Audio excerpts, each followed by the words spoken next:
I never imagined I'd return to this spot, my shaky hands brushing against the corroded lock on the barrier that had tormented my nightmares for 3 decades. The breeze murmured amid the high grassland, bringing back recollections I'd fought to suppress for years. Simply snap some photos for the property ad, finalize the documents soon, and it'll be finished, Michael had advised, his words laced with that usual concern, the kind that handled me as if I were delicate glass about to break. The same concern people had shown since James passed away half a year earlier. Yet they failed to grasp it. None of my trio of kids comprehended what this location meant to me. How could they? They were so little when it occurred. When Benjamin, my eldest, my shining child, I couldn't finish the idea, even now. The offer from the mining firm is generous. Mom, $20 million. Imagine the possibilities. Jennifer had urged the day before, her attorney spouse agreeing next to her. Dad would have wanted this for our sake. But would he truly? During our 30 years together after departing the spot, James spoke of the farm so infrequently that at times I questioned if he'd wiped it from his thoughts as completely as I'd attempted to. Aside from those excursions 3 times annually, regular as a timepiece. Angling outings, health seminars, gatherings with longtime pals, various reasons, always that odd silence upon his arrival back. I pressed on the barrier, anticipating pushback from 30 years of neglect, but it opened smoothly without effort. The weathered links and lock were merely for show. My pulse raced. The soil path in front wasn't choked with weeds as expected. It was tended, freshly leveled with recent wheel marks. Anyone here? I shouted, my words feeling tiny under the immense Montana heavens. Is anybody around? Silence greeted me, but as I treaded the half-mile trail to where our residence once was, I spotted more inconsistencies. The barriers were mended. A fresh turbine spun slowly atop the rise. Far off, I spotted structures, modern ones, beyond just our aged homestead. I nearly retreated then, contacted Michael or David. But an inner force drew me onward. Maybe James's voice echoing in my mind with his usual encouragement when I felt fear. The sole path forward is straight ahead, Ellie dear. When I reached the last summit, I halted abruptly. Spread out below wasn't the deserted ruin of a farm I'd anticipated, but a vibrant settlement. The initial homestead appeared newly coated. Next to it, about 12 modest lodges arranged in a half-moon. A spacious shed shone crimson under the late daylight. A conservatory reflected the rays and individuals. People were all over. Several men fixed a machine. Kids frolicked in an enclosed play area. A person draped clothes on a line. And equines, no fewer than 2 dozen, fed in an enclosure that hadn't been there previously. I must have uttered a noise because a lady glanced upward, around middle age with gray-streaked locks pulled into a simple tail. She shaded her gaze from the glare. Upon spotting me, she paused briefly, then swiftly addressed a youth nearby, who dashed to the central building. I stayed rooted as she neared. Who was this lady on my territory? What was happening? Had James transferred the land secretly? Mrs. Mitchell?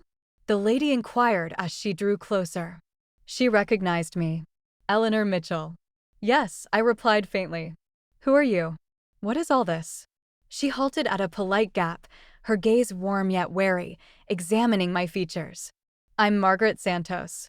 Folks call me Maggie. I've been anticipating your arrival. Anticipating. I don't get it. This farm has sat empty for 30 years. A sorrowful grin crossed her face. No, Mrs. Mitchell. This farm hasn't been vacant for even 1 day since your departure. My legs buckled. I extended an arm to brace against a post. That's not possible. We relocated to Denver following Benjamin after the mishap. James, never. Your spouse returned the following month, she responded tenderly. And each month thereafter for 30 years until his heart failed. Reality spun. James, my James had visited here every month, not thrice yearly, but a dozen times or more. All those angling excursions, seminars, weekends with former schoolmates. You're fabricating this, I murmured, though an inner part sensed the honesty in her statement. I wish that were true, for your benefit. I realize this is overwhelming. She motioned to the building. Care to step indoors? There's an individual eager to greet you as if summoned. A man with Down syndrome rushed from the primary residence, roughly 35, with James' angling cap tilted oddly on his crown. His expression brightened upon seeing me. "Ben's mama," he exclaimed, gesturing wildly. Ben's mama arrived. The term struck me hard. No one had used that for my son except James. Others always said his complete name. Benjamin. Thomas. "Sweetie, recall our discussion?" Maggie noted kindly. "This is Mrs. Mitchell." "Mrs. Mitchell," he echoed obediently, coming near with his palm offered formally. "I'm Thomas. I assist with the equines and the plants." Mr. James was my closest pal. I clasped his palm instinctively, my thoughts swirling. "Pleased to meet you, Thomas. Want to view Ben's unique spot?" he inquired guilelessly. "I place new blooms there each Tuesday." Mr. James said blooms cheer Ben in paradise. I struggled for air. Ben's unique spot. Blooms. I gazed at Maggie, wordlessly begging for clarity. "James constructed a tribute," she murmured. "Beside the pond where my 10-year-old boy had vanished under the waves as I fixed his birthday meal, oblivious until too late. The spot that had ruined me." "I can't," I breathed, retreating. "I must leave." But Thomas grasped my palm in his cozy one. "Don't fear, Mrs. Mitchell. The pond is kind now. It instructs kids to swim so they avoid going to paradise prematurely like Ben." Before I could absorb his statement, I detected a motor. A dark vehicle neared, stirring dust. Michael had trailed me despite everything. "Mom," he yelled, exiting. "What in the world is occurring? Who are these folks?" As Maggie faced my oldest living child, her look altered faintly. "Your dad's inheritance," she stated plainly. "And you must be Michael. He mentioned you frequently." My son's features hardened as he surveyed the area. "This location was meant to be deserted. Who authorized your presence?" Thomas shifted partly behind me, abruptly anxious. "Your dad did," Maggie answered, her tone resolute. "For the last 30 years. "That's absurd," Michael retorted, positioning himself defensively between me and this unknown person who claimed deep knowledge of my spouse. "My dad never referenced any of this." "Because he vowed to your mom he wouldn't," Maggie responded with a serenity that amplified the impact of her words. "He upheld 2 vows his whole life. To never abandon those requiring aid and to never wound Eleanor with recollections of this location." I discovered my words, though they sounded remote even to me. "You mentioned you've been expecting me. How did you know I'd appear?" Maggie's gaze gentled. "James was certain you would." In time, after his passing, she drew a set of keys from her pouch. "He provided directions. There are items he wished you to view." When you were prepared, Michael advanced. "We're not engaging in some enigmatic search. This land is up for sale. These individuals must be removed right away." I observed multiple folks afar pivoting toward us, worry evident even from distance. A lady held her kid tighter. "Michael, please," I stated, discovering sudden firmness. "Let's at least comprehend the situation. What's occurring is intrusion." "Mom, we should contact the authorities." Thomas, still somewhat concealed behind me, chimed in. "Mr. James said we could remain eternally." He vowed. Michael's features twisted. "My dad has been deceased for 6 months, and he didn't possess this location solely. My mom shares ownership." "Yes," Maggie interjected, her manner professional now. "Which is why we've been waiting." James foresaw this moment. A youthful lady neared, balancing a young child on her side, soldierly stance, tired gaze. "All good, Maggie?" "Fine, Jessie." Maggie reassured her. "This is Mrs. Mitchell and her son. They're merely visiting." Jessie eased a bit, but her gaze stayed alert. "Should I inform the others?" "Not yet. Let's allow Mrs. Mitchell some moments first."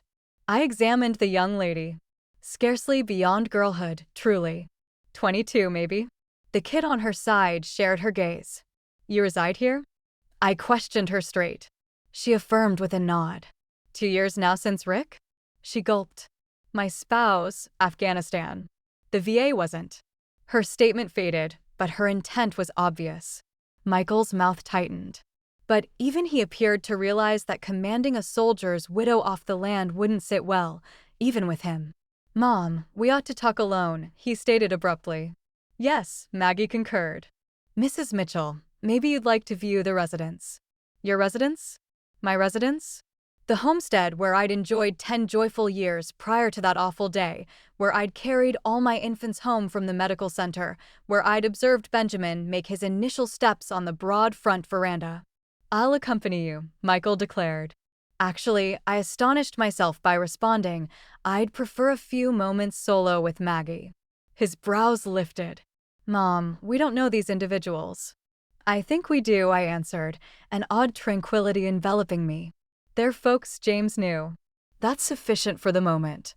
I could tell he was weighing if to argue, but 30 years as my child had shown him to spot when I'd resolved. Fine, 30 minutes. Then we're reaching our attorney. An hour, I bargained. I hadn't haggled with my kids since their teen years.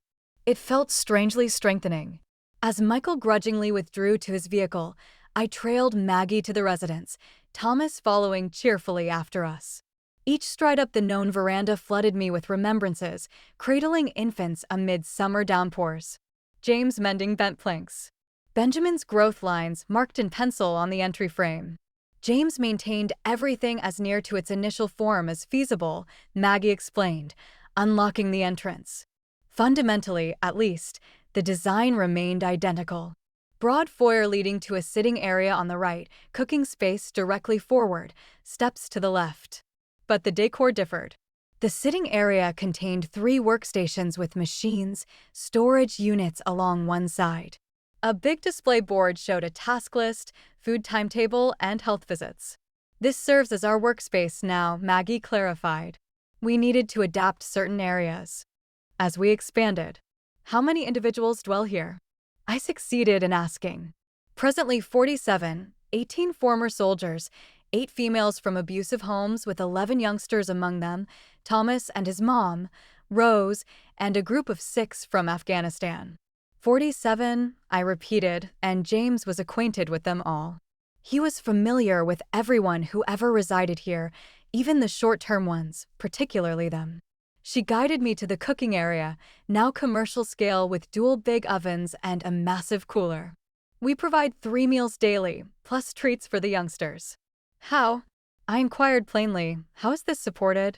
Maggie's gaze locked with mine. James, that's impossible. We weren't rich.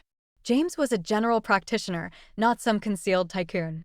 The terrain, she stated plainly, sections of it at least. The cooking surface, not my former wooden one, but a large steel station, bore piles of kids' sketches. One drew my attention. Simple figures circling a blue shape. The phrase Ben's Pond written above in a youngster's script. What is Ben's Pond? I questioned, my voice constricting. Maggie shared a glance with Thomas, who had been remarkably silent. The bathing spot, Thomas replied, perking up. Where kids study not to sink. I had blooms there each Tuesday because that's when Ben ascended to paradise. The space wobbled. Maggie swiftly drew a seat. I'm sorry, Mrs. Mitchell. We should have delayed before. Show me, I cut in. Show me all of it. Maggie agreed gradually. First, there's an item you must view upstairs. She escorted me up the known groaning steps to what had been our sleeping chamber. Now it was evidently Maggie's minimal, neat quarters. She moved to a shelf and took down a timber container. James entrusted this to you. He insisted I deliver it to you initially before revealing anything else. The container was crafted by hand with Ellie embedded in pearl shell. James had always crafted with wood to ease tension. I'd never encountered this container before. I lifted the lid with unsteady fingers. Within rested a packet with my name and numerous, no hundreds, of closed notes below it, each dated precisely. 30 years of notes never dispatched. The packet held a loan sheet in James' unique script. My beloved Ellie, if you're perusing this, 2 events have transpired. I've departed this earth, and you've returned to the farm. I've imagined this instant countless times, pondering which would occur first. My bravery to reveal the facts or my demise. It appears demise claimed victory. I've concealed truths from you, my dear. Not betrayals or secret flaws, but an alternate existence, one I developed parallel to our existence in Denver. An existence where Benjamin's remembrance acts as base rather than injury. I couldn't dispose of this terrain after losing him. Couldn't tolerate the idea of outsiders residing where his joy had permeated every space. But neither could I permit it to deteriorate. So I returned first to mourn in solitude, then to reconstruct, then to redirect. What began with one destitute former soldier seeking refuge in our shed has evolved into something beyond my dreams. A society. I've composed a note to you monthly for 30 years, detailing everything. I never posted them because I dreaded reviving your pain. Maybe that was timidity, masked as safeguarding. Pardon me, Ellie dear, for my concealments, for my quiet, for bequeathing this load to you. But please, before determining this location's destiny, witness what it has transformed into. I've cherished you wholly, even in my dishonesty. Forever, James. I glanced at Maggie, tears cascading down my cheeks. You were aware all along. For 15 years, she murmured. Since James discovered me resting in a chapel after I departed the order, he escorted me here, displayed what he'd constructed, and requested my assistance in managing it. While I remained ignorant, I breathed. Because he adored you too deeply to force you to recall, she answered. The issue now, Mrs. Mitchell, is if you're prepared to witness what Benjamin's passing helped form. Through my sobs, I agreed. It was time to confront the pond. The route to the pond stayed the same, still a mild incline through whispering cottonwoods in the air. But I observed fresh elements. Seats positioned thoughtfully along the trail. Blossom patches in unexpected locations. And most astonishing, security notices with vivid yellow text. James added those after the initial families with kids arrived. Maggie clarified, strolling beside me. No youngster is permitted near the pond without a grown-up. Not after Benjamin. I paused, my palm against the coarse trunk of a cottonwood. You utter his name without hesitation. Maggie halted. James discussed him regularly. All the youngsters here are familiar with Benjamin's tale. I haven't voiced his name aloud in ages, I confessed, the admission ripping from deep within. It aches too intensely. I comprehend, she stated plainly. But she couldn't truly comprehend. How could anyone fathom what it's like to assemble your son's birthday dessert?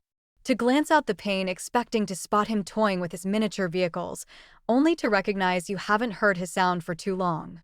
To sprint desperately to the pond, yelling his name. To behold a tiny form drifting face downward, so motionless, so dreadfully motionless. Mrs. Mitchell, Maggie's tone drew me present. We can attempt this another time if no, I declared resolutely. Now, we proceeded and I noted Thomas had vanished. Where's Thomas? I inquired. He always hurries ahead to the tribute. It's his particular duty. The foliage thinned, and abruptly the pond extended ahead, tinier than in my terrors, but equally threatening. Its top sparkled harmlessly in the late-day glow. But my attention fixed on what wasn't there previously, a bowed timber platform stretching over the liquid with barriers and stairs descending into a cordoned bathing zone. A modest vessel shed stood close, and at the liquid's border a rock tribute where Thomas was meticulously placing field blooms. I advanced cautiously, my heartbeat pounding in my ears. The tribute was basic yet lovely, a stone slab in a tiny garden with a metal plate fixed in its surface. It stated, Benjamin James Mitchell, 1975-1985. For each existence preserved here, his essence ascends further. Beneath that was a smaller plate. 47 youngsters have mastered safe swimming here. Not one has been taken. My legs failed and I dropped onto the garden seat, sobs obscuring my sight. 47 youngsters? I breathed. Maggie affirmed. James began instructing swimming sessions 15 years back. Every youngster who resides here must master it. He employed qualified teachers, constructed the secure bathing zone, added rescue gear. She paused before continuing, your grandson was among them. My gaze lifted sharply. What? Jennifer's boy, Ethan, when he was 7, he nearly drowned at a companion's pool event. Jennifer brought it up to James at a family meal, recall? Said they couldn't cover the individual swim sessions the physician suggested post-incident. I recalled. Jennifer had been upset. James had heard silently, then shifted the topic. Classic James, uneasy with household turmoil. James covered Ethan's sessions without revealing. He traveled 3 hours each Saturday for 6 weeks to secretly observe from his vehicle as Ethan learned to swim at that upscale water facility in Boulder. I shook my head in astonishment. Jennifer never discovered. No one discovered except me because I had to adjust the former soldier's carpentry session. He typically led those Saturdays. Maggie grinned mournfully. That was James resolving issues from the sidelines. Thomas sneered, glowing with satisfaction at his bloom setup. Lovely for Ben, yes. Yellow was his preferred, Mr. James informed me. Yellow had truly been Benjamin's preferred hue. His sleeping space had been coated in sunflower yellow. The specifics made my breath hitch. How many additional remembrances of our child had James sustained while I'd sealed mine away? It's stunning, Thomas, I succeeded. Want to observe the unique bathing spot? I can swim now, Mr. James instructed me. I'm not afraid of the liquid anymore. Thomas gestured eagerly to the platform setup. Maggie placed a hand on his shoulder tenderly. Perhaps later, Thomas. Mrs. Mitchell requires moments. I stared at the pond, the location I'd vilified in my thoughts for 3 decades. The location where I'd forfeited everything. Except I hadn't forfeited everything. I'd lost Benjamin, a scar that would never mend. But I'd still possessed James, Michael, Jennifer, and David. I'd possessed an existence in Denver, pupils who cherished me, grandkids who delivered delight. Meanwhile, James had been here converting our catastrophe into something wondrous. While I'd been submerging in sorrow, he'd been educating youngsters to float. Why didn't he inform me? I questioned, not awaiting a reply. But Maggie possessed one. The initial year, he came to mourn in isolation. Discovered a destitute former soldier resting in your shed. A man named Robert who'd fought in Vietnam. James permitted him to remain. Then another former soldier arrived and another. She settled beside me on the seat. 5 years later. There were 12 individuals residing here. James desired to inform you then. He traveled all the way to Denver with images. Plans to display you how he was mending by aiding others. What occurred? He witnessed you chuckling with companions outside a eatery. Said it was the first occasion he'd seen you genuinely joyful since Benjamin passed. Couldn't tolerate reviving the scar, traveled back here and constructed the initial lodge instead. Thomas strolled back to the tribute, humming quietly to himself. Each time James persuaded himself you were prepared, something would transpire. An anxiety episode when someone referenced Montana at a supper gathering. Your denial to permit Benjamin's images to be shown. Your terrors that still arrived annually on his birthday. I recalled those instances, those brief reveals of my ongoing fragility that I believed I'd concealed effectively. 10 years ago, Maggie proceeded, when the farm was flourishing with over 30 dwellers, James ultimately penned you a lengthy note explaining all. He traveled to Denver, resolved to present it personally. What halted him? He discovered you in Benjamin's chamber, the chamber you maintained precisely as it was when he passed. You were clutching his stuffed bear, weeping. It was the commemoration. I recalled that day distinctly. I'd assumed I was solitary, that James was at a health seminar in Chicago. I'd never realized he'd witnessed me in my most intimate sorrow. After that, Maggie stated, he formed the trust, arranged legal provisions for the farm to persist without him. Resolved that his 2 realms would stay distinct until he passed. I concluded. She affirmed. He cherished you too deeply to shatter your heart again. A tiny voice echoed from up the trail. A young girl, maybe 8, with fiery red locks that captured the light, the identical tone Benjamin's had been. Miss Maggie, Mom says supper needs inspecting. Coming soon, Lucy. Maggie replied, then faced me. James's final endeavor. Lucy's dad was a Marine, perished in Iraq. Her mom couldn't manage housing. They arrived here 6 months prior to James's passing. As if called by our talk, a dozen additional individuals emerged on the trail, grown-ups and youngsters directing to the pond for what was evidently a routine afternoon practice. Maggie rose. It's bathing lesson period. Every day at 4, would you care to observe, or would you rather return to the residence? I gazed at the pond, at Benjamin's tribute, at the protective measures James had added, at the youngsters nearing with cloths and grins. For 30 years, I'd fled this location. For 30 years, James had been reshaping it. I'll remain, I stated. I must witness. The bathing lesson was both exquisite and agonizing to observe. A qualified teacher, a past Olympic aspirant named Carlos, who'd forfeited a limb in Afghanistan, Maggie clarified, guided 8 youngsters through their exercises in the cordoned bathing zone. Their joy resounded over the liquid, so contrary to my recollections of this spot. We instruct the Franklin approach, Maggie stated as we observed from the bank. James investigated every bathing curriculum in the nation before selecting it. Lowest sinking rates of any method. I noted an elder man positioned on the platform with a rescue ring and signal, attentively monitoring every youngster. Another grown-up floated in a small boat just past the bathing zone. No youngster was farther than a reach from a teacher. 3-level protection setup, Maggie clarified, tracing my look. Teacher in liquid, observer on platform, crisis responder on vessel. Plus, all personnel are trained in revival.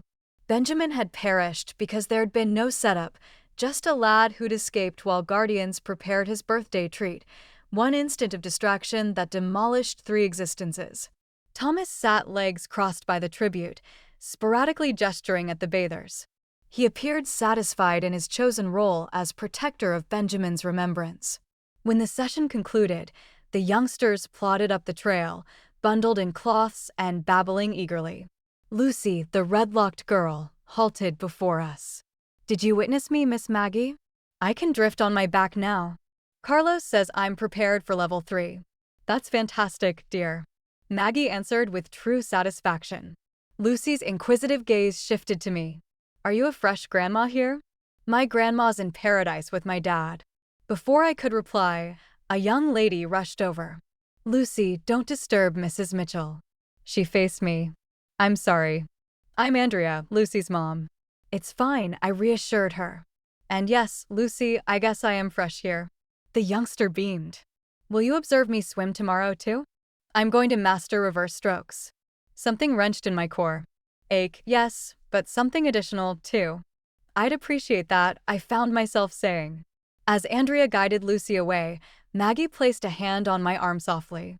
Let me display the remainder before Michael comes back. There's much additional to witness. We strolled back to the residence, taking an alternate trail that passed the lodges I'd noticed earlier. Each modest structure housed 2 households or 4 lone dwellers, Maggie clarified. All constructed with wood from the land, planned by a former soldier architect who discovered meaning in building homes for others after losing his own kin to an intoxicated operator. Past the living zone stood the conservatory, an advanced water-based system that supplied produce throughout the year. James disposed of the northern section last year, Maggie stated. The portion with resource claims used the funds to broaden our self-reliance initiatives. I halted strolling. He disposed of part of the farm. For how much? Maggie wavered. $3 million. The amount stunned me. What did he tell me about this funds? I don't recall any major additions. He didn't add it to your shared funds. He established the Mitchell Farm Trust and funded it with the earnings for longevity after his departure. $3 million concealed from me from our kids spent on unknowns while Michael fought to cover his eldest child's university fees.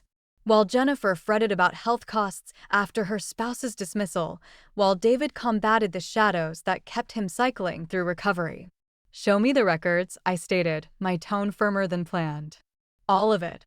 Maggie agreed, not startled by my response. It's all in James's workspace. We returned to the primary residence, where she guided me to a chamber off the main corridor, James' study. I'd overlooked our homestead even possessed this tiny chamber. We'd utilized it for storage. During our time here. Now it was unmistakably James's area. His health reference volumes lined the racks alongside worn adventure tales, his secret indulgence. The workstation was his ancestor's antique that had once rested in our Denver dwelling's lower level. On the surface hung Benjamin's initial school image. I brushed the border softly. He maintained this here. He maintained all the kin images here. Said it was his soul chamber. She moved to the workstation and unlocked the lower compartment with a key from her pouch. These are the trust records, land documents, and financial reports. And these, she set a stack of bound volumes beside the official papers, are his records, 30 years value. I settled into James' seat, tracing my fingers over the uppermost record. The oldest one, dated the year following Benjamin's passing. I'll provide you solitude, Maggie stated, heading to the exit. But Michael will return shortly, seeking explanations. Let him linger, I answered, already lifting the initial record with unsteady hands. The notation was dated precisely 1 month after we'd shifted to Denver. Returned to the farm today. Couldn't dispose of it. Couldn't endure outsiders residing where Ben's joy once resounded. Found Johnson's sale marker and removed it. Informed him via call we've altered our plans. Ellie is unaware. First concealment I've ever held from her in 15 years of union. But how do I inform her I require this spot she cannot endure to recall? Rested in Ben's chamber. Found his play warrior under the bed. Wept until dawn. I turned ahead several sheets. 3 months here now. Mended the cover on the shed. Began removing rubble from the spring tempest. Gives my hands occupation while my soul still quests for resolutions. Ellie believes I'm at a health seminar in Seattle. Despise deceiving her, but she's resting through the night now in Denver. Forming bonds at her fresh institution. Mentioning Ben without collapsing. My returning here would reverse all that mending. And later, a year after Benjamin's passing, discovered a man resting in the shed today. Robert Winters, Vietnam former soldier, no dwelling, no kin, eyes like I viewed in the reflection. Tormented. Offered him supper. He inquired if he could remain and assist with fixes in trade for cover. Agreed before I even considered it. Feels correct having another person here. The farm was never intended to be vacant. 5 years later, 12 individuals residing here now. Roberts invited others. All former soldiers, all without homes, decent men in tough spots. We repaired the sleep quarters, added a washroom to the old gear chamber. They're restoring the farm, and it's restoring them. Should inform Ellie. Traveled to Denver planning to. Saw her chuckling with companions outside that Italian eatery she adores. First authentic chuckle I've seen since Ben. Couldn't endure reviving the scar. Returned and began constructing a proper lodge instead. The men merit real cover and 10 years after met Margaret Santos today. Goes by Maggie, past sister who departed her group after reporting mistreatment that the institution attempted to conceal. Found her resting in St. Michael's Chapel when I was in Billings for materials. Something about her evoked Ellie. That same quiet resilience offered her the instructing role for the youngsters. We have 5 kids residing here now, all with guardians working through dependency or imprisonment. Need someone with learning background. When she viewed the farm, what we've formed, she wept. Said she'd discovered her true purpose after all. Think I have too. With quivering hands, I turned to the last record. The notations from just last year. Physician says my heart is weakening. 6 months, perhaps less. Haven't informed Ellie. Can't endure seeing the dread in her gaze. Need to utilize this time to secure the farm's future. The trust is almost prepared. Maggie will assume full control. She essentially manages everything already. Just need to guarantee the resources will endure. Disposed of the northern section to Miller Mining. $3 million. Informed Ellie I was at a heart seminar in Houston. More deceptions to shield her. Use the funds to build lasting housing for the former soldiers. Add the solar setup. Improve the conservatory. Acquire health tools. The farm will be independent now. My inheritance to Ben converting the spot of his passing into a haven of existence. The ultimate notation dated just 2 weeks before his abrupt heart failure. Created video for Ellie Today out by Ben's tribute. Attempted to detail everything. 47 youngsters have mastered swimming here now. 47 lives possibly preserved. 1 for each year Ben would have existed if I'd monitored him more attentively that day. My atonement. My salvation. Hoping someday Ellie will comprehend why I concealed this from her, why I formed this concealed existence. Not for absence of affection, because of its plenty. The farm is prepared. I am prepared, but I fear I'm bequeathing her with an unbearable load. The facts. I shut the record as the noise of vehicle doors closing resounded from outside. Michael had returned, and he'd brought support. Jennifer's luxury car and David's bike now rested beside Michael's vehicle. All 3 of my remaining kids had arrived, prepared to sell their siblings' inheritance right from under me. This is ridiculous. Michael's tone carried through the open pane of the study. Intruder claims aren't valid anymore, especially when the true owners are present. I swiftly dried my tears, storing James' records in the workstation compartment. My 3 kids stood in the front area, facing Maggie, who preserved her typical composure. As I've detailed, Mr. Mitchell, this land is secured in trust. I'm merely the overseer, Maggie was stating as I stepped onto the veranda. Your mom is the one you should address. 3 faces turned to me.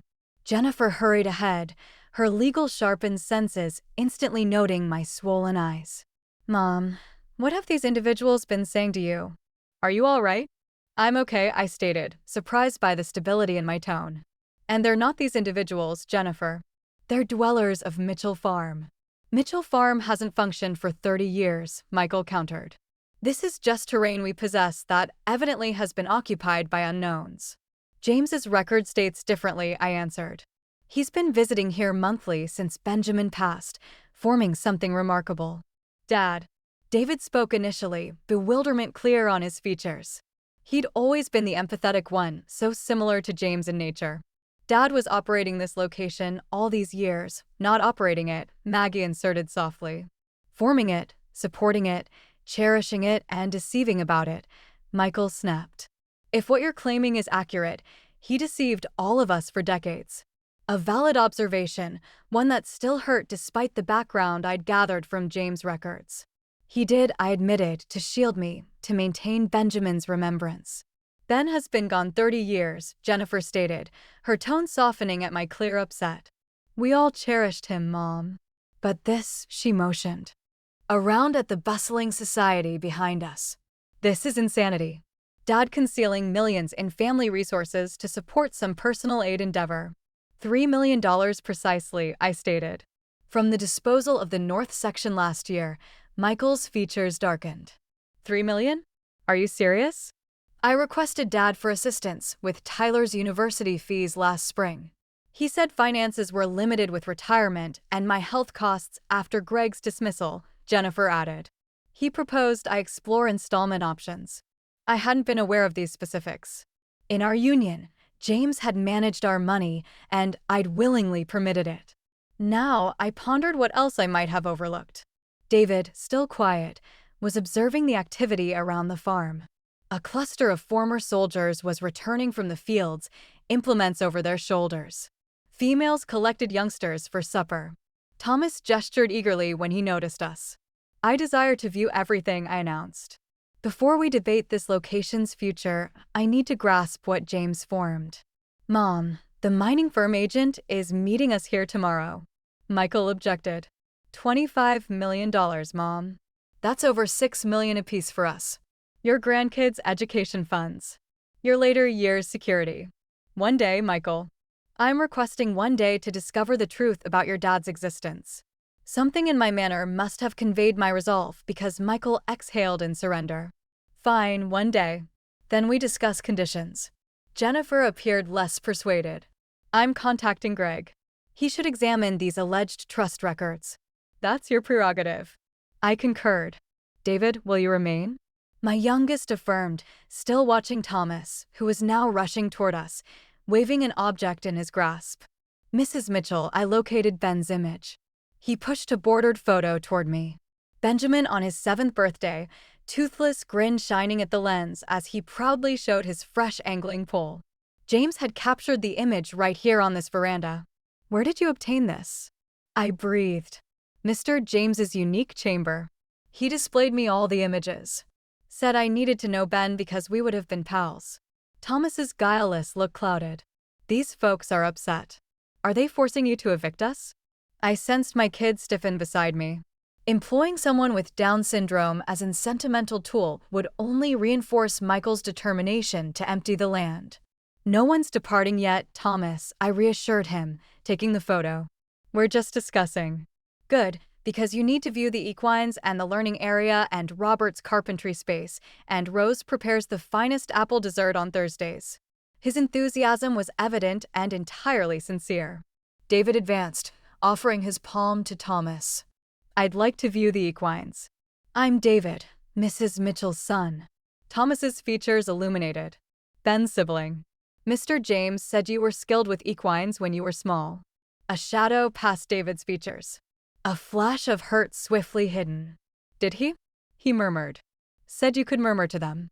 Make the frightened ones serene. Thomas took David's palm and started tugging him toward the barns. We have a fresh mare. She's frightened of everything. Maybe you can assist. David glanced back at me, something fragile and inquiring in his gaze. Go, I urged him. I'd like to know what else your dad said about you. As they departed, Michael shook his head. Unbelievable. They've got influencers everywhere, pulling at emotions. Mom, can't you see what's occurring? They're controlling you. Or perhaps your dad left more of himself here than he did in Denver, I answered, surprising myself with the idea. I need to see it all, Michael. You can depart or remain, but I'm not authorizing anything tomorrow until I know precisely what I'd be demolishing. Jennifer's device rang. Her spouse, Greg, undoubtedly. She stepped aside to respond. Legal tactics already shaping. Mom, be sensible. Michael lowered his tone. Even if Dad did form this location, even if he did care about these folks, they're unknowns. We're his kin. Are we? I challenged, gripping Benjamin's photo. How much time did you spend with your dad in the last year, Michael? How many times did you call just to converse, not to request something? The query hit target. Michael's mouth tightened. That's not just. No, it isn't. I concurred. Just as it wasn't just that your dad kept this location secret from us, but I'm starting to grasp why. I turned to Maggie, who had been observing our kin drama with polite space. Show me everything. Starting with how James supported this location before last year's resource disposal. Michael made a final effort. The trust records might not even be valid. Dad wasn't an attorney. No, came a fresh tone from behind us. But I am, and they're unbreakable. We pivoted to see an aged man in a mobility chair nearing, propelled by a middle-aged lady. Robert Winters, he presented himself. Original dweller and legal advisor for the Mitchell Farm Trust since its start 15 years ago. You're an attorney? Michael inquired. Doubtfully. The old man's gaze wrinkled with humor. Vietnam prior to that. Harvard Law following alcoholism and trauma in between. Your dad found me resting in his shed and gave me meaning again. He lifted a leather case. Would you like to examine the records, young man? I'd be pleased to guide you through the terms. Michael's assurance visibly weakened. Supper's in 30 minutes. The lady propelling Robert's chair declared. We'd be privileged if the Mitchell kin would join us. Blessing is at 6 exactly. Maggie faced me. Rose assigns the meal duties. She was the lead cook at the Grand Inn in Billings before her joint pain forced withdrawal. Thomas's mom? I surmised. Maggie affirmed. James found them residing in their vehicle 10 years ago. Thomas was experiencing fits. They couldn't cover his treatment.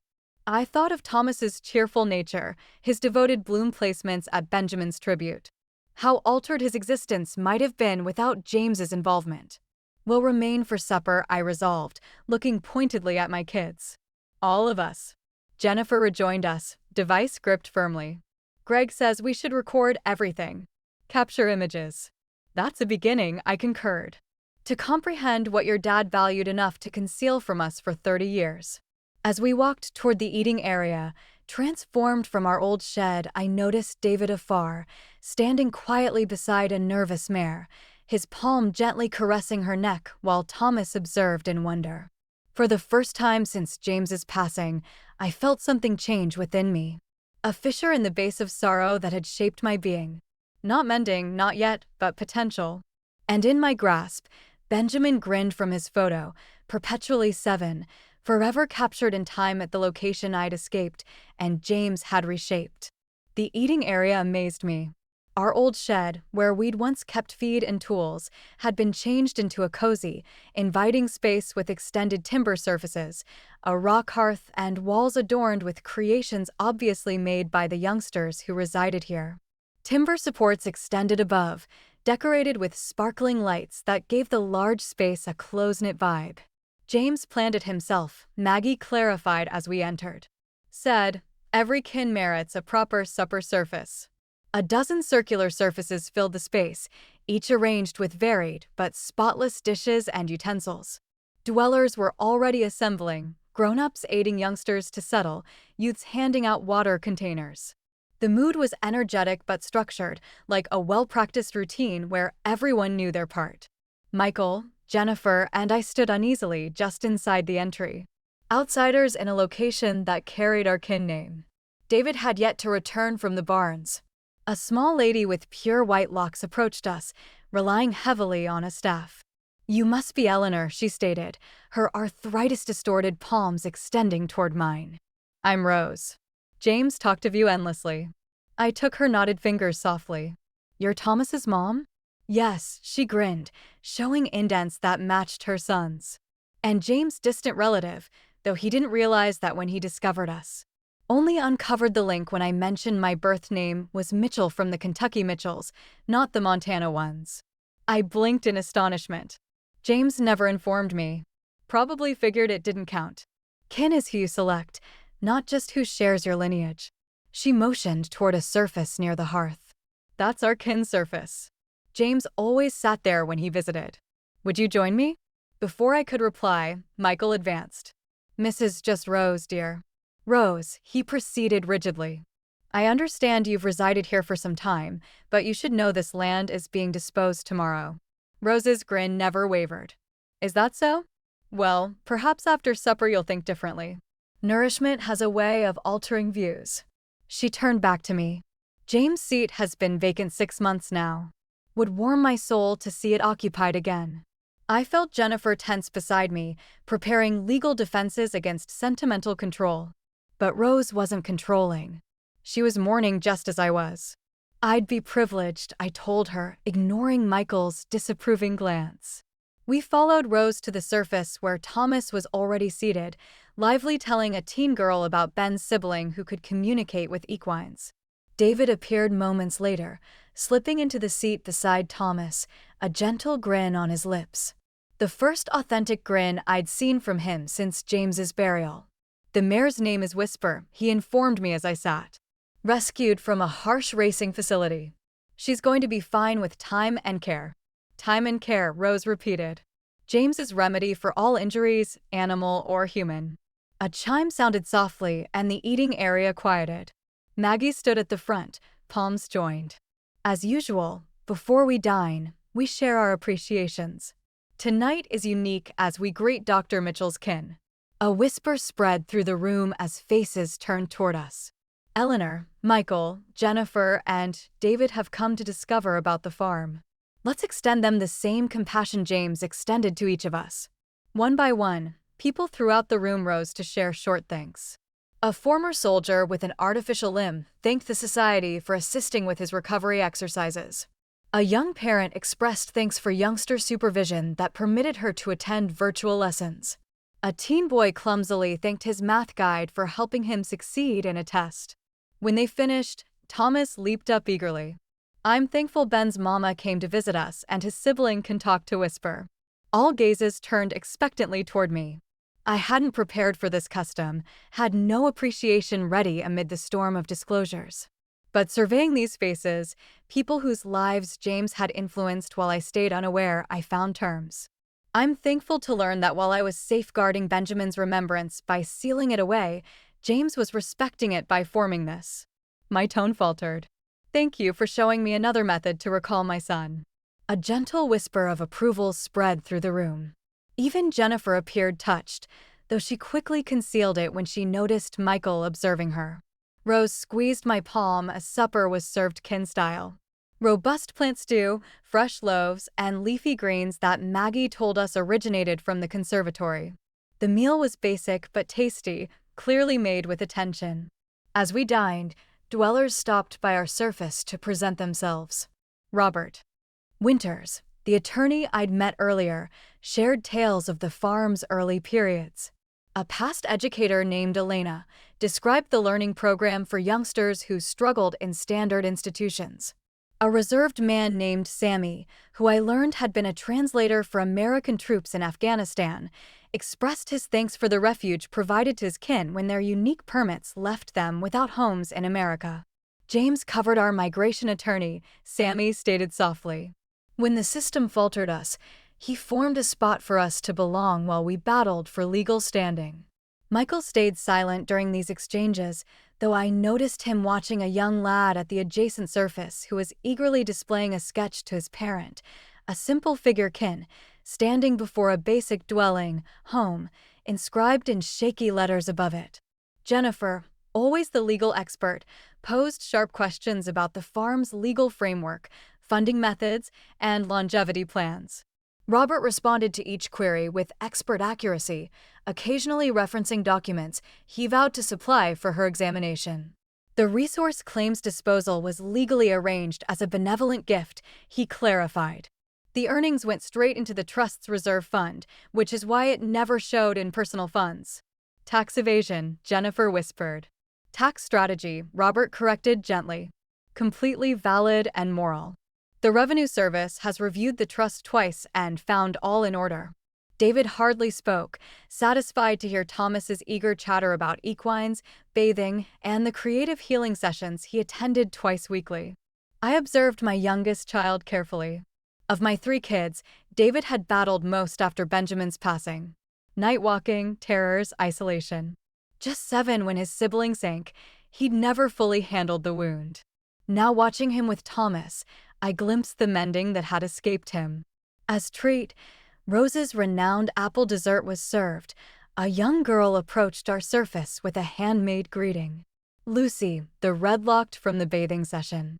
I created this for you, she stated bashfully, placing it before me. Miss Maggie said, "You're sorrowful because Dr. James ascended to paradise."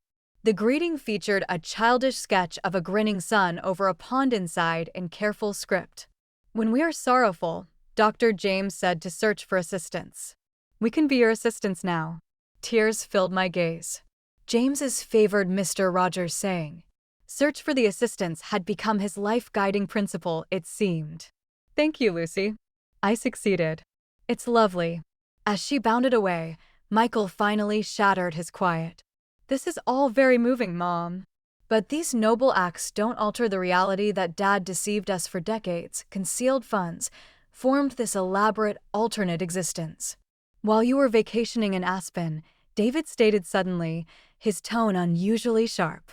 While Jennifer was advancing the professional ranks, while I was cycling through recovery, Michael reddened. That's not just, isn't it? David challenged.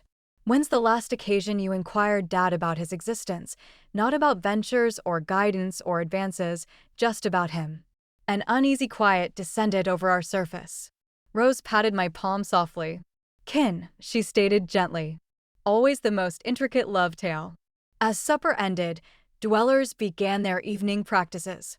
Some cleared surfaces, others oversaw youngsters' assignments. Still others assembled for what seemed a support gathering in a corner. Typical evening at Mitchell Farm, Maggie clarified as she joined us. Everyone contributes based on their skills. Everyone's requirements are met based on their situations. Sounds like collectivism, Michael whispered. Sounds like kin, I countered. And as I observed this society, these unknowns united by James's vision, I realized they knew an aspect of my spouse I'd never witnessed. While I'd been wed to James Mitchell, family physician and dedicated partner, these folks had known James Mitchell, dreamer and rescuer. I pondered which version was more genuine, or if perhaps both were equally valid. Darkness descended over the farm, stars appearing in the broad Montana heavens with a brilliance I'd forgotten existed in Denver's glow-contaminated outskirts. Maggie had offered lodging, Michael and Jennifer in visitor chambers in the primary residence, David gladly sleeping in the barns at Thomas's persistent request, and me in James' quarters above his workspace. He maintained a chamber here? I'd inquired astonished. For his extended stays, Maggie had clarified when he remained several days to supervise building projects or health centers. The area was undeniably James' minimal, but considerate in its elements. A single bed with the soft sheets, he favored shelves lined with health publications and worn frontier stories. A small workstation beneath a pane overlooking the land. And photos, dozens of them in basic borders covering one whole surface. I sat now on the edge of his bed, studying these captures of James's concealed existence. There he was with Robert, limbs draped around each other's backs before a partially constructed lodge. James crouching beside Thomas on an angling platform. James in a holiday cap, handing out gifts to glowing youngsters. James beside a lady in a mobility chair, both smiling widely as she lifted a certificate. Not a single photo of me or Michael, Jennifer, or David. Those resided in his Denver workspace. I realized he had kept his realms entirely separate, not just for my shielding, but perhaps for his own mental peace. A gentle tap interrupted my reflections. Jennifer stood in the entry, her professional manner slightly softened by weariness. "May I enter?" I affirmed, patting the spot beside me. She sat, her gaze immediately drawn to the photo surface. "It's unreal," she stated after a moment, like learning Dad had another kin. "He did in a manner," I admitted. "But not the sort you're imagining." Greg's examined the trust records, she proceeded, her attorney's precision returning. "They're genuine. Dad formed an unchangeable benevolent trust 15 years ago with the farm as the main resource. We can't dispose of it, Mom. Not without a drawn-out legal fight that we'd probably lose." I took in this data, surprised to find myself eased rather than worried. What about the resource claims proposal? The trust possesses those too. Though there's a provision permitting restricted removal with ecological protections, she exhaled. Nothing like the destructive method the mining firm desires. So, no $25 million bonus. No. She glanced sideways at me. Michael's handling it poorly. He's been relying on that funds to grow his enterprise. I thought of Michael's upscale home in Cherry Creek, his leisure property in Vail, his kids in exclusive institutions. He's managed well enough without it. We all have, Jennifer confessed. Even David, when he's clear-headed. We sat in friendly quiet, examining the photographic proof of James' parallel existence. Why didn't he inform us? Jennifer finally inquired, the attorney facade breaking to reveal the wounded daughter below. Did he think we wouldn't grasp? That we'd attempt to halt him?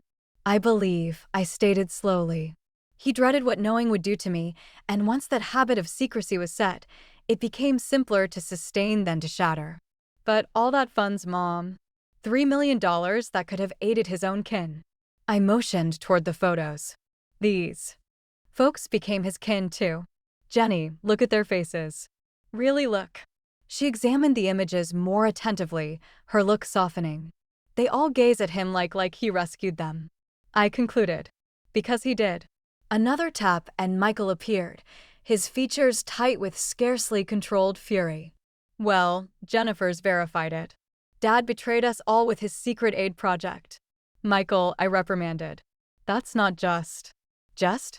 He mocked. What's not just is learning your dad led a double existence for 30 years. What's not just is discovering the legacy you relied on doesn't exist because he donated it all to unknowns. They're not unknowns to him, Jennifer stated quietly, surprising me with her change in view. Look at these photos, Michael. Really examine them. I don't care, he snapped. He deceived us, Mom, for decades. How can you be so composed about this? Before I could reply, David appeared behind Michael, his look unusually peaceful. Because she grasps what you don't, Mike. Dad didn't do this opposing us. He did it for Ben. Don't involve Benjamin in this, Michael cautioned, his tone dropping threateningly. This has nothing to do with him. It has everything to do with him, David insisted. This entire location exists because of what happened to Ben. It's Dad's method of creating good from terrible. He stepped into the chamber addressing me directly. Maggie showed me the recording. Mom, the one Dad made at the tribute. What recording? I inquired, though I recalled Maggie mentioning it earlier. Dad captured messages at Ben's tribute for 30 years on the commemoration. David's gaze was suspiciously shiny. Maggie says there's one he made specifically for you to view when you were prepared. Michael lifted his hands in revulsion. More controlling dramatics. It's not dramatics, David stated resolutely. It's Dad speaking to Mom, and I think she merits to hear him out. Jennifer placed a tender palm on my arm. You don't have to view it now, Mom, or ever if you don't desire. But I was already rising. Where is it? David guided us downstairs to James's workspace, where Maggie waited, a portable device in her hands. I wasn't certain if tonight was the appropriate time, she stated hesitantly. But when David requested, "I want to view it," I stated, my tone steadier than I felt. "We'll give you solitude," Maggie proposed, but I shook my head. "No, my kids should view this too." I sat at James' workstation, my remaining kids gathering behind me as Maggie prepared the device and discreetly departed. The recording started with James' features filling the display. My spouse clearly in his last months, though I hadn't recognized his decline at the time. The date stamp showed it was captured just 3 weeks before his passing. The background was Benjamin's tribute, adorned with blooms as always. "Ellie," he commenced, his known tone sending a jolt through me. "If you're viewing this, I'm gone and you found your path back to the farm, back to this spot." He motioned at the tribute behind him. "I've made hundreds of these recordings over the years, talking to you to Ben, trying to clarify what I couldn't state face to face. Maggie will grant you access to them all if you desire them. But this one's the facts I should have shared with you 30 years ago." James adjusted, revealing more of the pond behind him.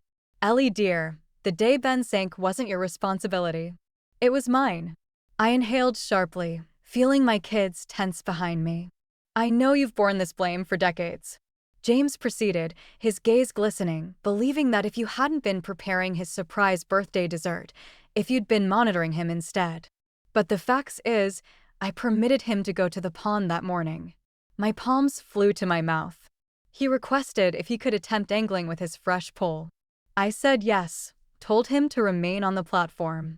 I vowed I'd join him in 15 minutes after I repaired the machine, but I got absorbed in the fix, lost sense of time. You were in the cooking area thinking he was with me. I was in the shed thinking he was still awaiting me." James wiped a tear. By the time either of us realized he'd gone to the liquid alone, I felt Jennifer's palm on my shoulder, gripping firmly. "I couldn't inform you then. You were so shattered, Ellie, and I was a coward. Observing you blame yourself was simpler than admitting I'd given approval. As the years flowed, it became impossible to admit. How do you tell someone you've allowed them to carry unearned blame for decades?" James inhaled deeply, steadying himself. "So instead, I attempted to make amends, to give Benjamin's passing significance. Every youngster taught to float securely, every former soldier given meaning, every kin sheltered. They're all part of our son's inheritance. The lad who adored everyone, who never encountered an unknown, who wanted to rescue every lost creature we found. He endures in this location, Ellie, in ways I couldn't clarify without revealing my own fault." Behind me, Michael uttered a soft, pained noise. "I don't know if you can pardon me," James proceeded. "For Benjamin, for the deceptions, for forming this location without you, but I hope someday you'll see that in my flawed way. I was trying to respect both our son and you, the lady who taught me that affection is about elevating others." He leaned nearer to the lens.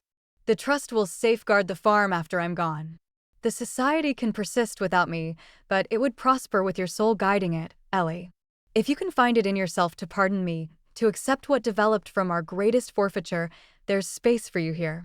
Space for all our kin, if they select it." James grinned sorrowfully. "I've cherished you wholly, Eleanor Mitchell. Even in my trickery, and Benjamin would be so proud of the existences preserved in his name."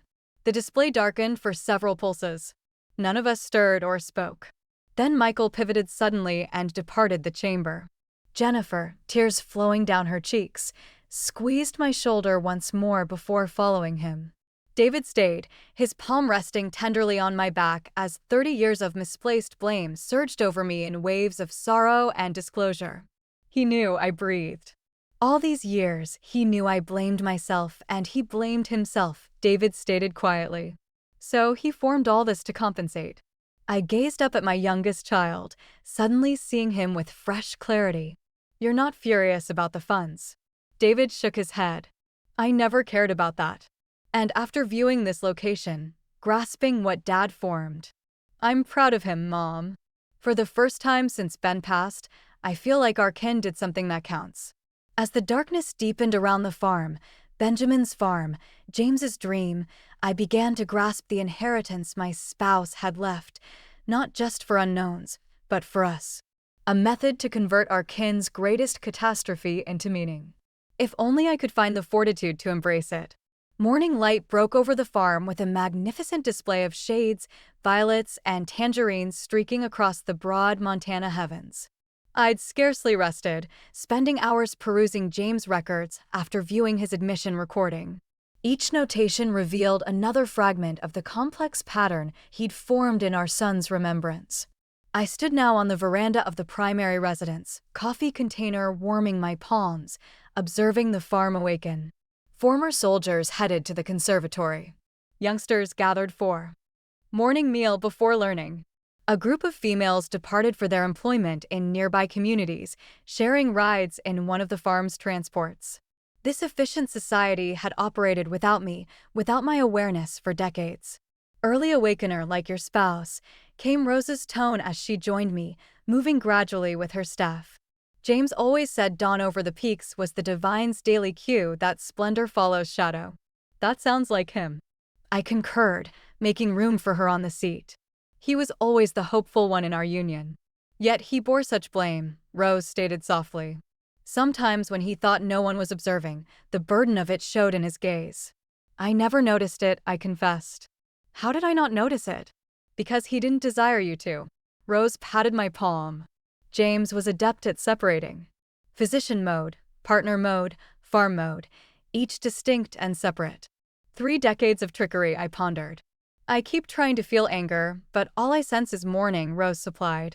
For the joint mending you might have shared, for the years you could have been part of this, a small figure dashed across the area. Thomas heading for the barns where David had spent the darkness. My youngest child emerged, hair disheveled from rest, grinning at Thomas's zeal. Your child fits here, Rose stated, following my look. I've never seen Thomas bond with someone so rapidly. Not since James. I thought of David's battles over the years, the recovery periods, the gloom, the trouble-sustaining connections.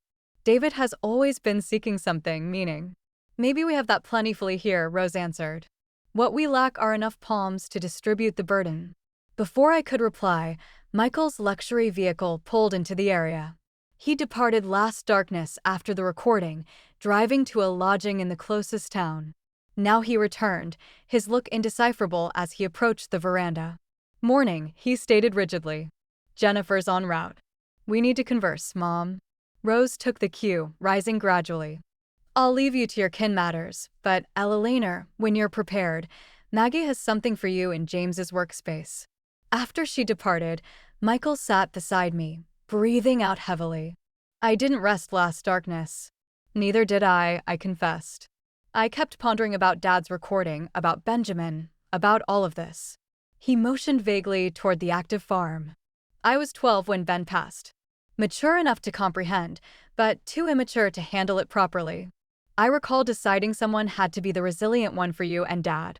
You were, I stated softly, so accountable, so grown up instantly. I resented it, he admitted. Resented losing both Ben and my youth in one day. Resented Dad for collapsing when I needed him most. I'd never heard Michael express this way. My eldest had always been the pragmatic one, the emotionless one, the accomplished one who never reflected back. And then last darkness, he proceeded, viewing Dad admit, seeing his blame, his ache. It was like encountering an unknown. The father I knew would never have kept such concealments. None of us knew him fully, I stated. Not even me. Michael's mouth tightened. The fund still troubles me, Mom. $3 million given to unknowns while his own kin battled. Jennifer's health debt after Greg's dismissal. David's recovery expenses. My enterprise growth advances. We weren't battling, Michael. I corrected tenderly. We were at ease, advantaged. Even these folks had nothing. They're not our duty. They were to James. And maybe that's what kin truly means, extending duty beyond lineage. I examined my son's features, seeing the lad he'd been beneath the accomplished businessman he'd become. Your dad formed something extraordinary here, Michael. Something that respects Benjamin in ways I never could. Michael looked away, observing as David and Thomas led equines from the barn. Dad's recording mentioned there being space for all our kin here. What did he mean by that? I don't know yet, I confessed, but I plan to discover. Jennifer's vehicle arrived, parking beside Michael's. She emerged with her spouse, Greg, both appearing grave. "We need to discuss the legal ramifications," she stated without introduction as they joined us. "The trust is legitimate, but there may be methods to reorganize it that aid both the farm and our kin." "Always the legal expert," Michael whispered. "Someone has to be realistic," she retorted. $25 million is still available from the mining firm. "If we can bargain limited removal rights that don't displace dwellers." "No," I interjected, surprising myself with my sureness. "No mining. Not yet. Not until I grasp everything James formed here." Greg cleared his throat. "Mrs. Mitchell, with all respect, the proposal won't remain open forever. The firm has other choices." "Then let them pursue those choices," I stated resolutely. This land was Benjamin's play area, James' haven, and now home to dozens who have no other place. I won't hurry into choices that destroy any of that. Jennifer and Greg shared looks, clearly having anticipated a different reply. "Maggie wants to see me," I proceeded, rising. "Something James left. Will you join me?" We found Maggie in James's workspace, a worn leather container on the desk before her. "These are the notes," she stated simply. "One for each month for 30 years.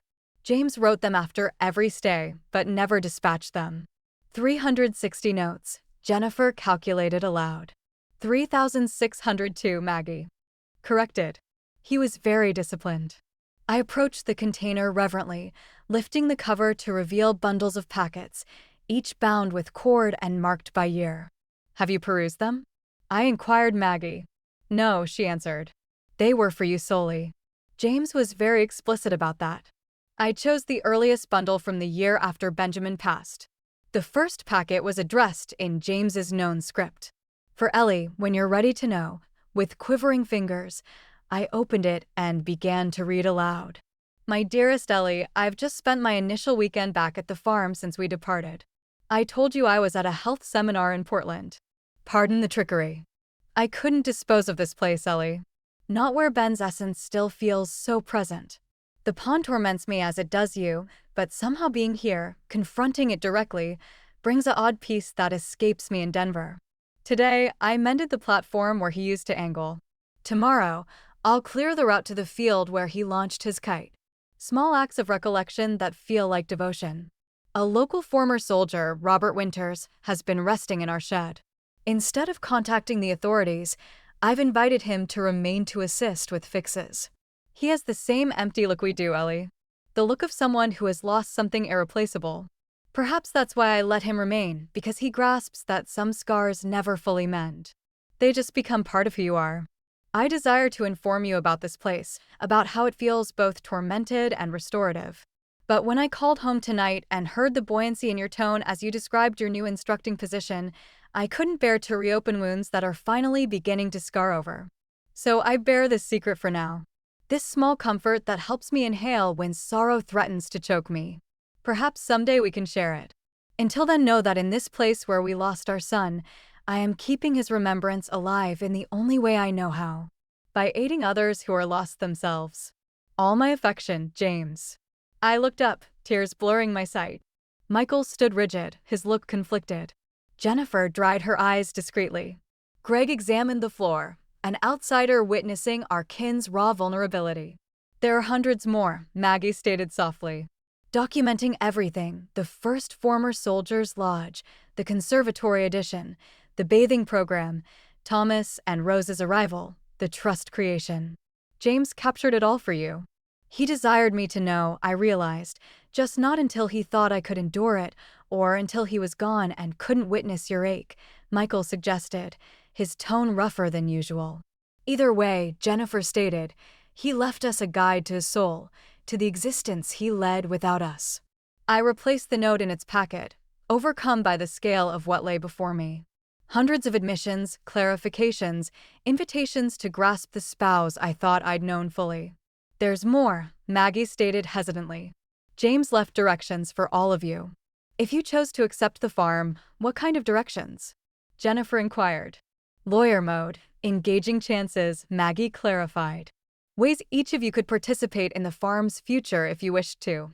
He never presumed you would, but he hoped. I thought of James' terms in the recording. There's space for all our kin here if they select it. Show us, I stated. As Maggie retrieved another file from James' workstation, I caught David observing from the entry, Thomas beside him. My youngest son's look held something I hadn't seen in years. Hope. And in that instant, I began to grasp what James had always known, that mending doesn't come from fleeing catastrophe, but from converting it into meaning. The question was whether our broken kin could find unity in continuing what James had started or whether his dual existence would ultimately push us further apart. Maggie opened the file and removed several documents, each bearing one of our names. James prepared these during his final months when his heart ailment was worsening.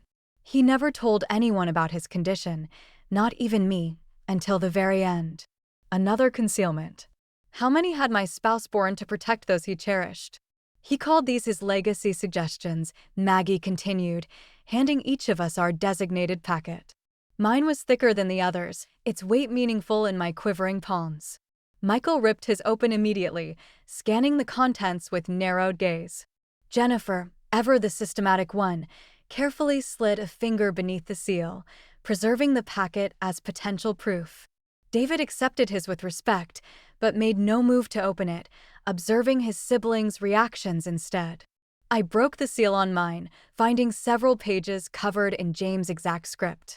The first page began simply, "Dearest Eleanor, if you're perusing this, you've uncovered Mitchell Farm and all it includes. You've learned of my 3-decade trickery or devotion, depending on your view. The question now is, what occurs next? I've established legal safeguards for this society through the trust, ensuring it can continue without us, but it would flourish with Mitchell kin participation, not out of duty, but out of selection. The selection to convert our kin's greatest catastrophe into its most significant inheritance. For you, my cherished wife, I suggest the role you were always destined for, society chronicler and soul guardian. Your talent as a history instructor, your skill to help others link to the past while constructing toward the future. These abilities are urgently needed here. The youngsters need to grasp where they originated to envision where they might proceed. The former soldiers need their tales preserved with honor. And Benjamin's remembrance needs to be integrated throughout, not as a specter that torments, but as the base that upholds. Should you accept, the trust provides a modest compensation and residing quarters, our old home restored to comfort but maintained in spirit. More importantly, it offers meaning for your later years and mending for your soul. The choice is entirely yours. You may choose to visit sporadically, to stay distant, or to embrace this location fully. All I request is that you consider the possibility that in fleeing this land for 30 years, you may have been fleeing your own mending. With eternal affection, James' additional pages detailed practical issues, financial arrangements, transitional support, even lesson ideas for historical activities. James had considered everything, planning for a future he wouldn't witness. I looked up to find Michael rising abruptly, his suggestion crumpled in his grasp. Unbelievable, he muttered. What did yours state? Jennifer inquired, her own pages held protectively against her chest. Michael laughed bitterly. Dad wants me to apply my enterprise insight to create lasting income sources for the farm. Suggested I move my investment company's branch to Billings and serve as the trust's financial consultant. Even outlined growth chances for nature travel and healing retreat offerings that could benefit both the society and provide career satisfaction. He planned that extensively. Jennifer seemed impressed despite herself. Oh, it improves, Michael continued. He's offering equivalent funds from the trust for any investment I make in farm ventures. A collaboration, he terms it, as if I'd uproot my whole existence to oversee his secret aid project. The bitterness in his tone didn't quite mask the underlying ache. The child who'd built his own accomplishment, feeling his dad had been planning an alternate future for him all along. What about yours? I inquired Jennifer tenderly. She swallowed hard. Legal supervision. Dad suggests I form a nonprofit legal practice focusing on former soldiers' benefits, migrant rights, and protection from household violence, all concerns affecting farm dwellers. He's arranged guidance with Robert and links to support groups in Billings. Her tone softened. He writes that my zeal for fairness has always outweighed my drive for company success, even when you couldn't confess it to yourself. I saw the conflict in her gaze. The driven legal expert who'd battled for associate at her renowned firm suddenly confronted with an alternate view of her career identity. "David," I prompted, noticing my youngest still clutching his unopened packet. He shook his head. "I don't need to peruse it. I already grasp." "Grasp what?" Michael demanded. "That Dad saw me clearly when the rest of you saw only my shortcomings." David's tone held no blame, just simple truth that he understood why I kept disintegrating in the organized world you all managed so easily. "You don't know what he suggested," Jennifer pointed out. "Something with the equines," David stated confidently. "Something that utilizes my compassion rather than treating it as a flaw. Something that recognizes I've been searching for meaning since Ben passed."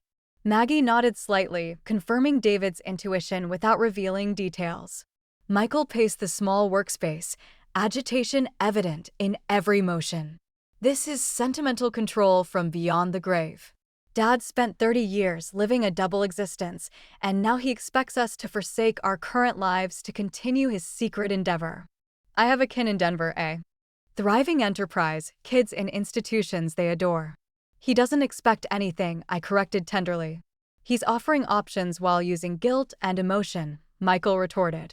Classic Dad, making sentimental pleas seem like logical decisions. Jennifer examined her pages thoughtfully. "The suggestions are surprisingly practical, though. Dad researched the legal obstacles to what he's proposing for me.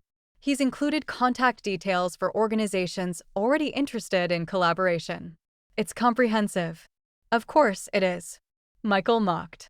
"Dad had 30 years to plan how to draw us into this location after he was gone. Or 30 years to grasp what might bring each of us satisfaction," David suggested quietly. "Satisfaction we haven't found in the lives we've formed." Michael rounded on him. "Speak for yourself. Some of us are perfectly satisfied. Are you, Mike?" David challenged, unusual assurance in his tone. "Is that why you labor 70 hours a week? Why you've been separated twice? Why Tyler barely converses with you despite residing in your home?" "You little," Michael began, stepping toward David. "That's sufficient," I interjected, standing between my sons. "James gave us selections, not commands. We each resolve for ourselves." "Including you, Mom?" Jennifer inquired, her legal perception focusing on my avoidance. "Have you resolved?" All gazes turned to me. My kids, Maggie, even Greg, who had remained a respectful watcher to our kin drama. "I've spent 30 years fleeing this location," I stated slowly, finding my path to truth with each term, refusing to utter Benjamin's name, keeping his chamber like exhibit, flinching when James mentioned Montana. I inhaled deeply, and none of it brought mending. None of it respected our son's existence or made sense of his passing. I motioned toward the pane where farm dwellers went about their morning routines. "But this society has preserved lives, given optimism, created kin for those without one, all in Benjamin's name." "So you're remaining," Michael concluded flatly. "I'm considering it," I corrected. "I desire to peruse all James' notes first, grasp everything he formed here, then resolve." "And if we don't desire to be part of this grand dream," Michael pressed, "then that's your selection," I answered simply. James safeguarded the farm legally regardless of our participation. This location will continue with or without Mitchell-kin involvement. The strain in the chamber was broken by Thomas appearing in the entry. "David, the fresh horse is feeding. You said you'd help groom her." David grinned, tucking his still unopened packet into his pocket. "Coming, Thomas." He paused at the exit. "For what it's worth, I'm remaining. At least for a period. The rest of you can do whatever you desire with Dad's suggestions, but I found something here I've been seeking my entire adult existence." After he departed, Michael shook his head in irritation. "This is exactly what I feared. Dad's created some dream world here that's drawing us in one by one. Or perhaps," Jennifer suggested cautiously, "he created something genuine in a world that often feels like dream." "You two?" Michael looked betrayed. "What happened to your associate track?" "The highest court goals." Jennifer shrugged. Emotion so unlike my always certain daughter that it momentarily stunned me. "I don't know, Michael. But I do know I haven't been joyful despite achieving everything I thought I desired. Maybe Dad saw that when I couldn't. This is mad, Michael. We're supposed to have professions and lives in Denver, not dash off to play aid workers on a farm in the wilderness. Your dad traveled for 30 years, Maggie observed quietly. Created influence in both realms. Perhaps such equilibrium is possible for all of you. Michael stormed out, Greg following after an apologetic glance toward Jennifer. My daughter remained, examining her dad's suggestion with fresh gaze. He knew me better than I imagined, she confessed softly. How did he see what I've only recently begun to acknowledge to myself? Your dad had a talent for seeing beneath exteriors, I answered, even while keeping his own depths concealed. Outside, I could see David with Thomas by the barns, Michael standing by his vehicle with a device pressed to his ear, and the daily existence of Mitchell Farm continuing around them. Lives James had preserved, futures he had changed, all flowing from the devastating forfeiture that had nearly ruined our kin. And for the first time in 30 years, I allowed myself to wonder if Benjamin's passing, while never making sense, might yet have significance through this unexpected inheritance. A week elapsed at Mitchell Farm, the longest I'd remained in Montana since Benjamin's passing. Each day brought fresh disclosures as I immersed myself in James' hidden realm. I perused his notes in order, a dozen each evening, observing through his terms as the society evolved from one homeless former soldier to the thriving haven it had become. I toured every facility with Maggie. The learning building where youngsters who'd struggled in traditional education prospered under personalized focus. The craft space where former soldiers made furnishings that generated revenue for the farm. The health center staffed by volunteer physicians from Billings. And the healing riding facility where wounded youngsters connected with rescued equines. The bathing program by the pond became my daily practice. Sitting on the tribute seat, observing instructors teach water protection with careful attention. 47 youngsters had learned to float here. 47 lives potentially preserved from Benjamin's destiny. My own kids responded differently to James's inheritance suggestions. Michael returned to Denver after 2 days, citing urgent enterprise matters, but vowing to consider options. His parting terms, "Don't make any permanent resolutions yet, Mom," carried both worry and caution. Jennifer took a 2-week absence from her legal firm, spending hours with Robert Winters, examining the farm's legal challenges, migration cases, former soldiers' benefits appeals, custody matters for females escaping mistreatment. She worked with quiet focus, asking occasional questions, but keeping her thoughts private. David never departed. He moved into a modest lodge near the barns, spending his days working with the equines and his evenings in extended conversations with Thomas and the former soldiers. I'd never seen my youngest child so focused, so purposeful. The restlessness that had defined him seemed to vanish in the Montana atmosphere. On my 7th morning, I awoke early and walked alone to Benjamin's tribute. The rising sun cast long shadows across the pond that had taken my son and reshaped my spouse. Decades of sorrow and concealments had flowed from this spot. Yet somehow optimism had emerged as well. "I thought I might locate you here," came a tone behind me. Rose approached gradually with her staff, Thomas following with a cluster of field blooms. "Tuesday blooms for Ben," Thomas clarified, carefully arranging them at the tribute. Rose eased herself onto the seat beside me. "James came here every morning, too.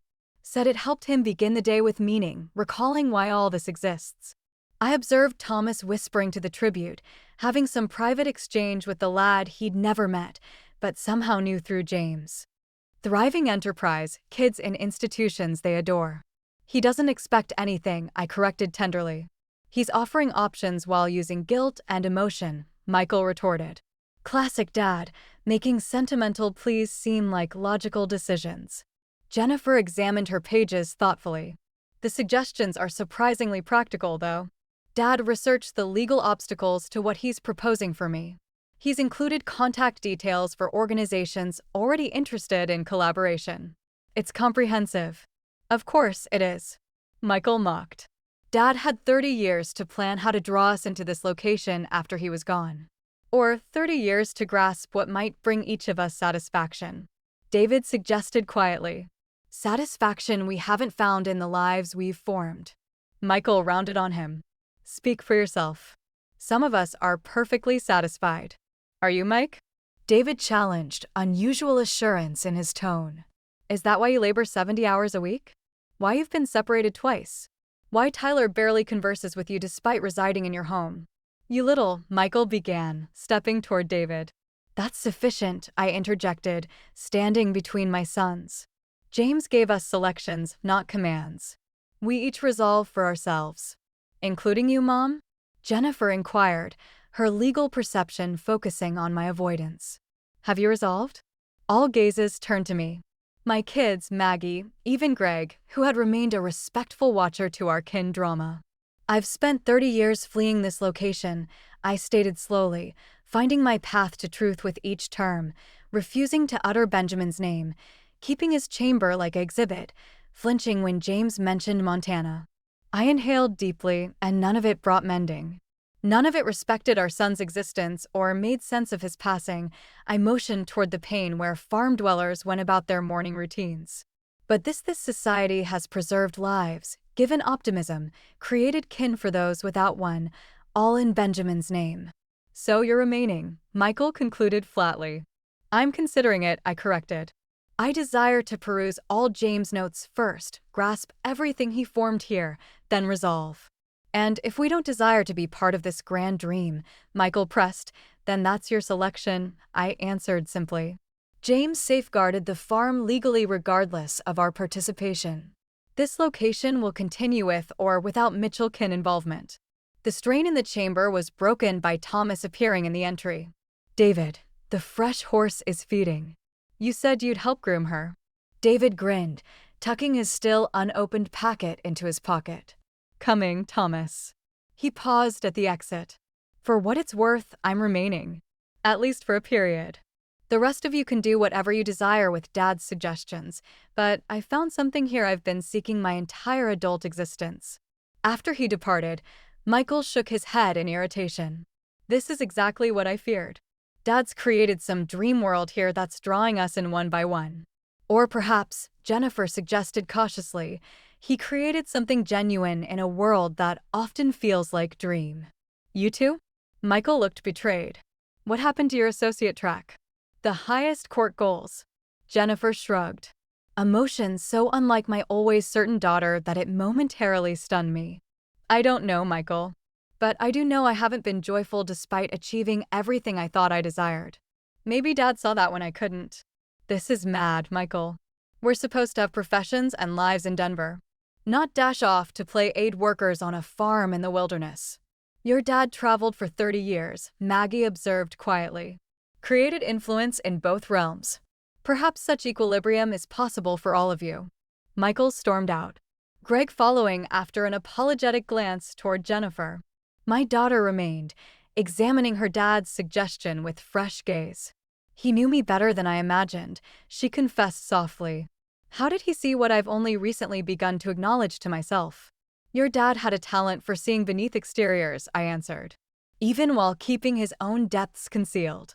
Outside, I could see David with Thomas by the barns, Michael standing by his vehicle with a device pressed to his ear, and the daily existence of Mitchell Farm continuing around them. Lives James had preserved, futures he had changed, all flowing from the devastating forfeiture that had nearly ruined our kin. And for the first time in 30 years, I allowed myself to wonder if Benjamin's passing, while never making sense, might yet have significance through this unexpected inheritance. A week elapsed at Mitchell Farm, the longest I'd remained in Montana since Benjamin's passing. Each day brought fresh disclosures as I immersed myself in James' hidden realm. I perused his notes in order, a dozen each evening, observing through his terms as the society evolved from one homeless former soldier to the thriving haven it had become. I toured every facility with Maggie. The learning building where youngsters who'd struggled in traditional education prospered under personalized focus. The craft space where former soldiers made furnishings that generated revenue for the farm. The health center staffed by volunteer physicians from Billings. and the healing riding facility where wounded youngsters connected with rescued equines. The bathing program by the pond became my daily practice. Sitting on the tribute seat, observing instructors teach water protection with careful attention. 47 youngsters had learned to float here. 47 lives potentially preserved from Benjamin's destiny. My own kids responded differently to James's inheritance suggestions. Michael returned to Denver after 2 days, citing urgent enterprise matters, but vowing to consider options. His parting terms, "Don't make any permanent resolutions yet, Mom," carried both worry and caution. Jennifer took a 2-week absence from her legal firm, spending hours with Robert Winters, examining the farm's legal challenges, migration cases, former soldiers' benefits appeals, custody matters for females escaping mistreatment. She worked with quiet focus, asking occasional questions, but keeping her thoughts private. David never departed. He moved into a modest lodge near the barns, spending his days working with the equines and his evenings in extended conversations with Thomas and the former soldiers. I'd never seen my youngest child so focused, so purposeful. The restlessness that had defined him seemed to vanish in the Montana atmosphere. On my 7th morning, I awoke early and walked alone to Benjamin's tribute. The rising sun cast long shadows across the pond that had taken my son and reshaped my spouse. Decades of sorrow and concealments had flowed from this spot. Yet somehow optimism had emerged as well. "I thought I might locate you here," came a tone behind me. Rose approached gradually with her staff, Thomas following with a cluster of field blooms. "Tuesday blooms for Ben," Thomas clarified, carefully arranging them at the tribute. Rose eased herself onto the seat beside me. "James came here every morning, too.